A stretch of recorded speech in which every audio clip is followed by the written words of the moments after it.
The financial world, the entire landscape of the mid-2020s, it's really just dominated by one single massive story. Oh, absolutely. The unstoppable rise of generative AI. And this isn't being treated like just another tech trend. No, not at all.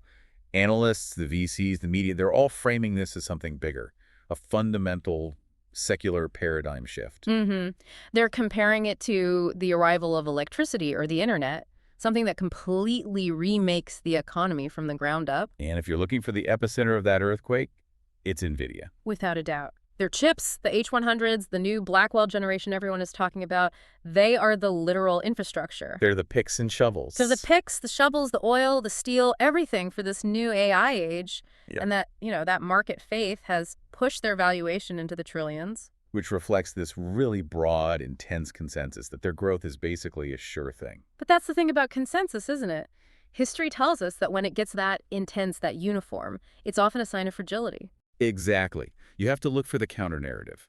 You have to find the person on the sidelines who sees the cracks in the foundation that all the euphoria is hiding. And that tension, that's what brings us to the ideological collision we're deep diving into today. This is the ultimate battle. It's deep value skepticism versus what you might call technological accelerationism. And our protagonist on the skeptical side is, of course, Michael Burry. The man who famously predicted the 2008 subprime crisis. The guy for The Big Short. The very same. So our mission today is to really dissect his entire bearish thesis. It's not simple, it's meticulous, it's multi-layered. He's using historical patterns, he's making some pretty serious forensic accounting accusations, not just against Nvidia, but the whole ecosystem. And then there are these explosive claims about circular revenue, which we will definitely get into. And we're going to put all that skepticism right up against Nvidia's very vigorous, very detailed defense. We're essentially giving you the ultimate shortcut to being well-informed on what is, I think, one of the most significant financial debates of our time. I think you're right. And the stakes here, they're not just about one stock price. It's much bigger than that. This whole debate, it really comes down to whether that dangerous phrase, "this time is different," actually applies to AI. Or if history is about to repeat itself in, a multi-trillion-dollar echo. That is the core question. And before we unpack this huge topic, just a quick note for you. If you're trying to track the total market temperature and, avoid getting caught in bubbles, we really encourage you to check out the iOS app, Buffett Indicator. Good timing for that. You can find it on the Apple App Store. It gives you daily market bubble monitoring, which feels very appropriate as we dive into a thesis from the man who spotted the last great bubble. It really does. The potential fallout here could shake the entire S&P 500, given how much of the market's recent gains are tied up in just a handful of these AI leaders. Okay, so let's start with the man himself. To get this thesis, you have to understand Michael Burry's whole persona. You really do. He has very intentionally built this public image around the Greek myth of Cassandra. She was the priestess who was cursed to see the future. But no one would ever believe her prophecies. And he just leans right into that. He embraces being this lonely, sometimes ridiculed voice of doom. He even named his newsletter Cassandra Unchained. It's a signal. He's saying, I'm going to speak what I see as the truth, whether the market wants to hear it or not. And his credibility really comes from his methodology, right? It's not just about gut feeling. Oh, not at all. It's rooted in incredibly deep forensic analysis. He's not looking at the surface stuff like a simple PE ratio or press release. He's looking at the plumbing of the financial system. What do you mean by plumbing? I mean, the overlooked footnotes in a 10K filing, the complex derivative structures, the incentive mechanisms that are driving what the management team does. He wants to know exactly how the money is flowing before he decides if this story they're telling makes any sense. So his bearish stance, this whole thing blew up into public view because of his firm's mandatory 13F filings. That's right. Scion Asset Management has to file a quarterly snapshot of its holdings with the SEC. And the filing for Q3 of 2025, that one sent a shockwave through the market. Because it showed he'd taken a massive position. A massive position in put options against the two darlings of the AI story, Nvidia and Palantir. And the numbers were huge. They were. The filing showed puts on 1 million shares of Nvidia and 5 million shares of Palantir. And this is where we get to the most misunderstood part of the whole story.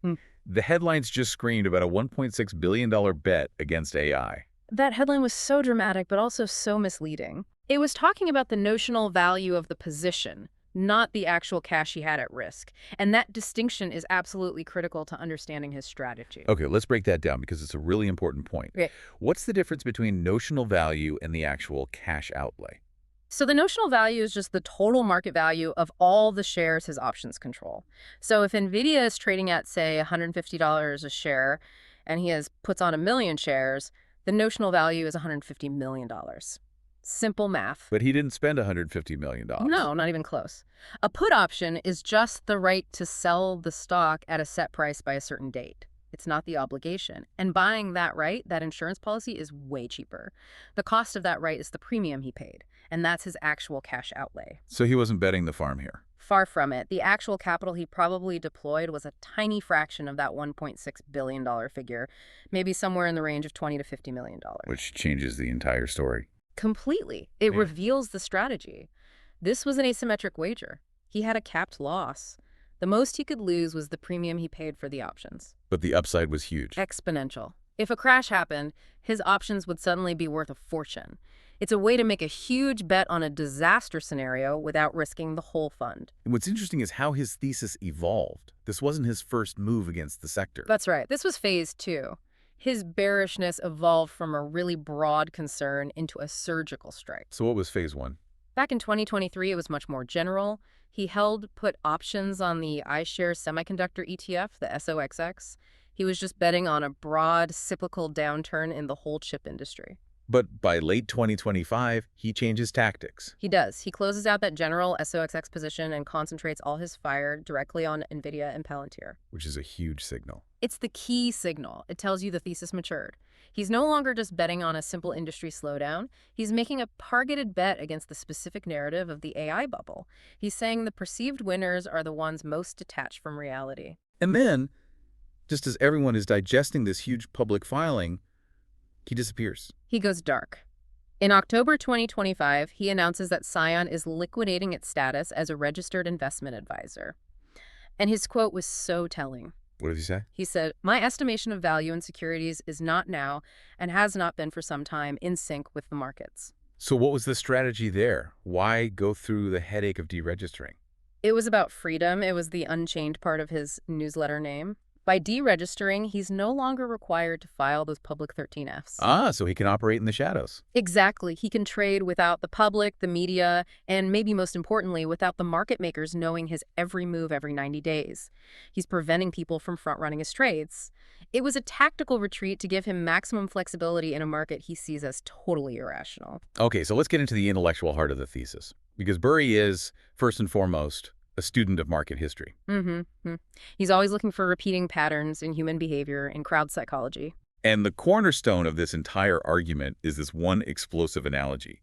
He says Nvidia is the new Cisco. The Cisco of 2025, and that comparison is specifically designed to attack the most popular bullish argument for Nvidia. Which is the picks and shovels thesis. Right. The bulls say Nvidia is a guaranteed winner because, look, no matter who wins the AI race, they all have to buy Nvidia's chips. They're selling the tools for the gold rush. But Burry's point is, wait a minute, wasn't that the exact same logic they used for Cisco systems back in the year 2000? Precisely, and we really need to unpack that 2000 parallel because it is the blueprint for his entire short thesis today. So walk us through it. What was the story with Cisco? Cisco sold routers and switches. They were the essential gear for building out the internet, and investors were 100% correct about the big picture. The internet was the future.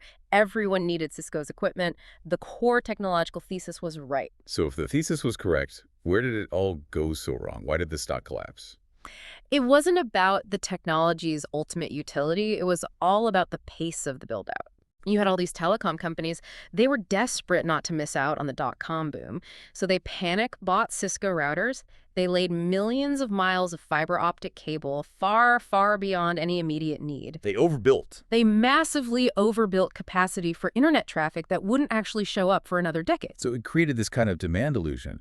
Cisco was booking record revenue, but their customers weren't actually making enough money to justify all that spending. Exactly. And when the music stopped, it wasn't a gentle correction. When the telecoms looked at their balance sheets and realized they were crippled by all this unused infrastructure, the orders for Cisco gear didn't just slow down. They stopped. They stopped completely. For years, companies had to work through mountains of excess inventory. And Cisco, the essential infrastructure provider, saw its stock price fall by nearly 90%. And that is the pattern Burry sees repeating right now. Yes.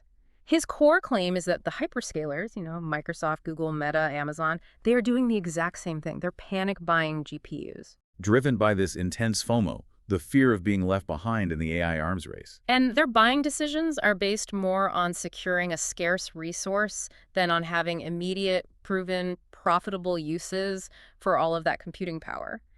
He thinks they're spending tens of billions on the training phase for their models, but they haven't yet proven that the next phase— the inference phase. Right, the inference phase, where the models actually generate revenue from the public, he's not convinced that phase can justify the initial cost. And if that revenue gap appears, if inference turns out to be less profitable than everyone hopes, then that huge temporary training-driven demand for H100s and Blackwell chips, it just evaporates overnight, creating a supply glut.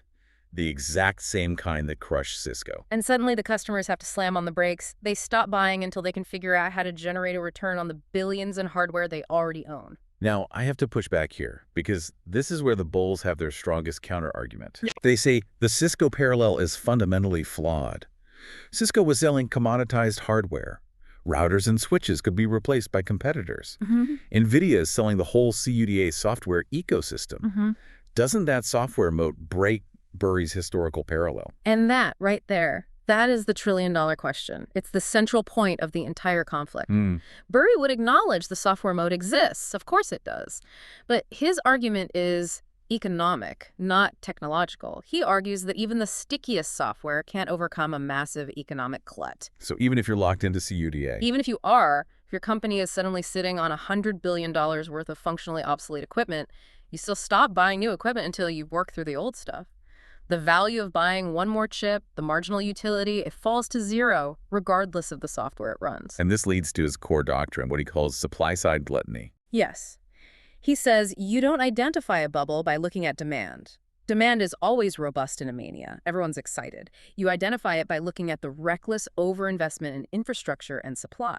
He actually showed some historical data on this. He did. He presented this compelling analysis showing that major market peaks, 1929, 2000, they almost always coincide with peaks in total capital spending, or CapEx, when you adjust it for GDP. So when money is cheap and everyone is optimistic. Companies engage in gluttony. They overinvest, they overbuild, they create this temporary boom. But that very boom guarantees that when the cycle turns, the sheer amount of excess capacity just crushes everyone's pricing power. Which is why he sees high capex not as a sign of strength, but as a leading indicator of a coming bust. Exactly. The mechanism of the glut is simple. Overinvestment today destroys your margins tomorrow. And you had to get a meme in there, of course. The Lord of the Rings meme. It was a brilliant satirical jab, wasn't it? He takes the image of the ominous ring of power, which should have this dark, evil inscription. And instead it just says, live, love, laugh. Live, love, laugh. He's just mocking the toxic positivity of the market, where investors see this massive accumulation of risk and just dismiss it as more opportunity. It's his way of saying that market psychology is completely detached from the economic gravity he expects to eventually take hold. Okay, let's shift gears now to the really meticulous and frankly pretty alarming forensic accounting claims he's making. Right. He argues that the profitability we're seeing across the entire AI ecosystem is basically a profit mirage. It's being artificially inflated by some very specific accounting choices. And this is where the debate moves from, historical theory to the hard numbers on the financial statements. He focuses on two key areas: the depreciation schedules of NVIDIA's biggest customers and NVIDIA's own handling of stock-based compensation. Let's start with the customers, the hyperscalers. Depreciation is a huge expense for them. It's the core pillar of this part of his argument. Burry points out that all the major tech players, Microsoft, Meta, Google, have recently extended the estimated useful life of their server equipment. What did they change it from and to? They moved these assets from a traditional 3 or 4 year lifespan up to a full 6 years on the books. Now that sounds like a small, boring administrative change. Why is that so important? Because depreciation is a non-cash expense that directly hits your net income. If you buy a server for, say, $60 million, and you spread that cost over 6 years, you record a $10 million expense each year. But if you had done it over 3 years, it would have been $20 million per year. Exactly. By extending the useful life, they magically cut their annual reported expense in half. Which, mechanically, dramatically, boosts their reported net income and their earnings per share. They look way more profitable than they actually are. That's the mirage. They are justifying spending more and more money on new Nvidia chips by reporting these higher profits, which are themselves inflated by this very accounting choice. But Burry's argument is that the underlying economics are a fiction. In the AI era, hardware gets obsolete faster, not slower. That's the fundamental conflict. Nvidia is releasing new architectures like Blackwell that are orders of magnitude faster than the previous generation. An H100 bought today might be economically useless in 3 years, not 6. So to claim it will still be a productive asset for a full 6 years seems detached from reality. And the cumulative financial impact of this one change is, well, it's the most shocking number in the whole thesis. It is genuinely massive. Burry's estimate is that the 5 biggest hyperscalers will collectively understate their depreciation expense by a cumulative $176 billion between 2026 and 2028. $176 billion. That's almost $250 billion in real economic costs that is simply being deferred, pushed into the future, and kept off the income statement for now. If that number is even remotely in the ballpark, it means the profitability of Nvidia's entire customer base is wildly overstated. It suggests the whole ecosystem is built on thin ice. Investors see healthy EPS numbers and assume these companies can afford to keep buying chips. If $176 billion in real costs suddenly had to be recognized, those spending budgets, and by extension, Nvidia's revenue, would just get decimated. Okay, so then on the other side of the ledger, he also attacks the quality of Nvidia's own earnings, specifically around stock-based compensation, or SBC. This is a classic value investor critique. Tech companies love to pay employees with stock, and then they love to exclude that cost from their preferred non-GAAP earnings metric that they show to Wall Street. And Burry's claim is that this inflates what he calls Nvidia's owner's earnings by as much as 50%. Why is SBC a real expense in his view? Because it dilutes the existing shareholders. It's simple. When a company prints new shares to give to employees, it increases the total number of shares out there. Your slice of the pie gets smaller. It is a real cost that shareholders are bearing, even if it's not a cash cost to the company. And he gets particularly sharp when he connects SBC to share buybacks, because Nvidia is famous for buying back its own stock. Right, and Burry sees this as an incredibly inefficient transfer of wealth. He says they're basically giving stock to employees, often at favorable prices, and then turning around and using shareholder cash to buy back stock on the open market at what he calls all-time high bubble valuations. So you're using precious capital just to undo the damage of your own compensation plan. Exactly. He thinks it's a way to mask the true, very high cost of hiring top talent in this competitive AI space. This whole accounting section then culminates with him deliberately using the Enron specter. That was a pure rhetorical move and a very powerful one. The word Enron immediately triggers investor PTSD about hidden debt, off-balance sheet entities, and accounting fraud. He did later walk it back, right? He did. He clarified later, saying, "I am not claiming Nvidia is Enron. It is clearly Cisco." But the damage was done. The seed was planted. The implication that there's a systemic lack of transparency in the AI boom, it resonated, and it set the stage for his most explosive claim. Which brings us to the circular revenue conspiracy. This is definitely the most controversial part of the thesis, the allegation of round-tripping. So the claim is that a big chunk of Nvidia's incredible revenue growth isn't real, it's synthetic. It's manufactured. The idea is that Nvidia or its partners are lending money to startups who then immediately turn around and use that exact money to buy chips from Nvidia. This would strike at the very heart of their revenue integrity.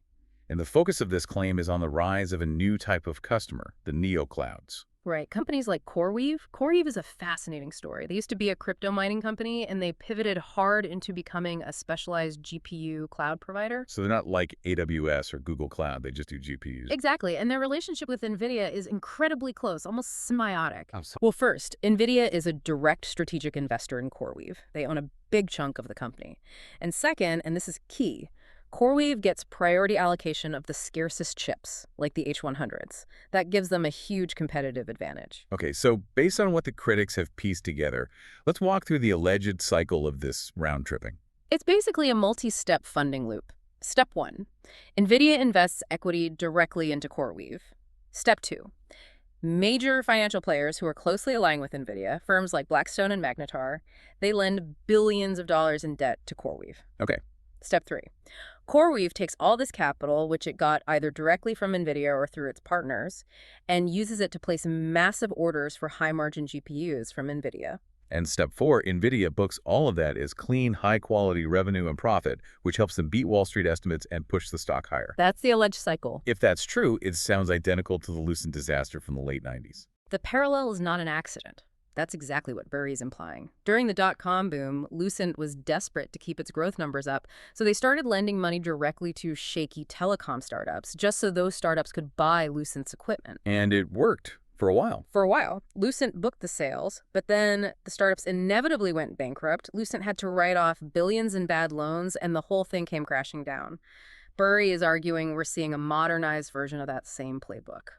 And the potential scale of this shadow financing is what's really staggering. It is. If you add up Nvidia's direct investments, its commitments to venture funds that invest in AI startups, and all the debt raised by neoclouds that is specifically collateralized by GPUs, some critics estimate Nvidia has exposure to over $110 billion in this kind of financing. Wow. Now, the argument isn't that all of that is guaranteed to go bad, but it shows that this enormous flow of capital is totally dependent on Nvidia's hardware continuing to hold its value. And that introduces this really unique risk, what you call the GPU as a toxic asset. This is such a crucial concept to grasp. These neoclouds, like CoreWeave, they have raised billions in debt that is explicitly secured by the chips themselves. The H100s are the collateral. So lenders are treating these chips like they're real estate or some other durable asset. They are, because right now they're in high demand. Well, But as you said before, and as Burry constantly points out, computer chips are fundamentally deflationary assets.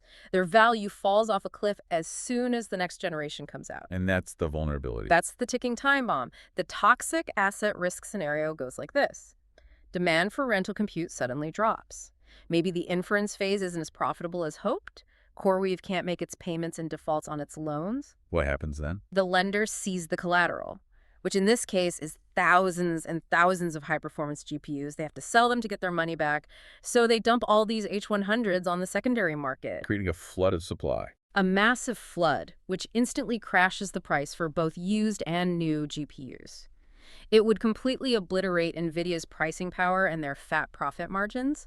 The very collateral that the entire debt structure was built on suddenly becomes worthless. It's a fascinating potential failure mechanism because it wouldn't necessarily show up in traditional financial metrics. Not in something like days sales outstanding, no, because the financing is happening through this separate asset-backed lending channel. It bypasses the usual warning signs, which is why Burry's forensic approach, looking at the whole ecosystem, is so important here. And to cap it all off, he extended his skepticism to the absolute linchpin of the whole AI evaluation story, OpenAI. It was such a provocative tweet. He essentially challenged the market to name OpenAI's auditor. Implying what? Implying that the financial core of the entire industry is a complete black box.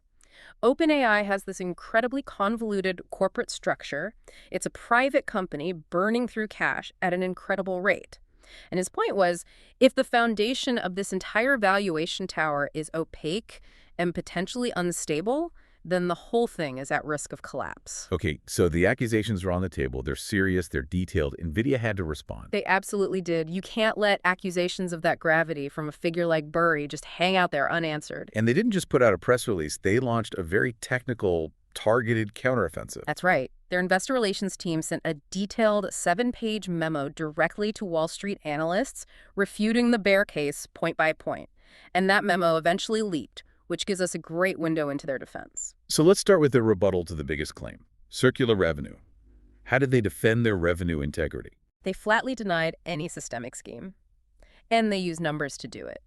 They disclosed that their total strategic investments in all AI startups, including companies like CoreWeave, was only about $3.7 billion in the third quarter. Which, in the context of their overall business, is tiny. It's a rounding error. With their annual revenues soaring past $100 billion, $3.7 billion is less than 7% of their total sales. It's just not big enough to be the engine driving their growth. They also explicitly rejected the Enron comparison, stating, and I'm quoting here, "Unlike Enron, Nvidia does not use special-purpose entities to hide debt and inflate revenue." They also used a very standard, very reliable accounting metric to prove their customers are paying their bills. Yes, Days Sales Outstanding, or DSO. This is the classic test. It just measures how long it takes you to collect cash after you make a sale. Nvidia pointed out that its DSO was stable at just 53 days, which is totally normal for large enterprise sales. So the argument is, if the revenue was fake, if customers couldn't actually pay, that number would be skyrocketing because their receivables would be piling up. Precisely. The stability of the DSO is their proof that the vast majority of their revenue is from real, cash-paying, financially solvent customers. And on the accounting side, they also took issue with Burry's math on the stock-based compensation. They did. They argued his calculations were flawed because he was incorrectly including things like tax withholding related to employee stock units. Their position is that their SBC and the buybacks are just standard industry practice. They're fully disclosed, and they're just meant to offset dilution, not to artificially inflate earnings. Moving beyond the numbers, though, CEO Jensen Huang offered a bigger, more philosophical defense against the whole Cisco comparison, the total cost of ownership defense. This is a really crucial counter-narrative. Huang's argument is that the massive spending on GPUs isn't a speculative bubble. He says it's a rational, long-term investment because shifting to accelerated computing actually saves customers money over time. How can spending billions on expensive chips save you money? Because a single GPU is so much more efficient and powerful for AI tasks than a whole rack of traditional CPUs.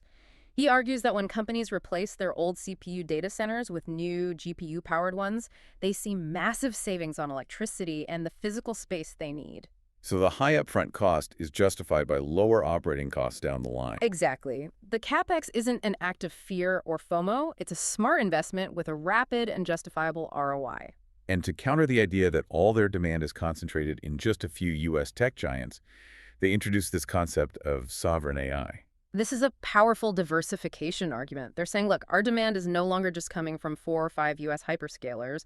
Now, entire countries, Japan, France, Singapore, are building their own national supercomputers with our chips. And that demand is driven by different factors. Completely different. It's driven by national security, by economic competitiveness. These countries don't want to be dependent on U.S. technology. So this creates a whole new layer of demand that is much less sensitive to short-term commercial pressures or ROI calculations. It's state-sponsored, strategic spending. And then, of course, Wall Street jumped in to defend them, basically challenging the math of the Cisco comparison itself. Right. Stacy Rasgon at Bernstein made the point that at its peak, Cisco was trading at over 100 times earnings, while its growth was already slowing down.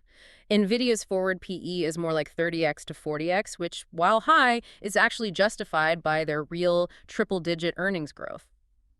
The valuation math is just fundamentally different. And the ultimate counterargument from the bulls always comes back to one thing. The moat.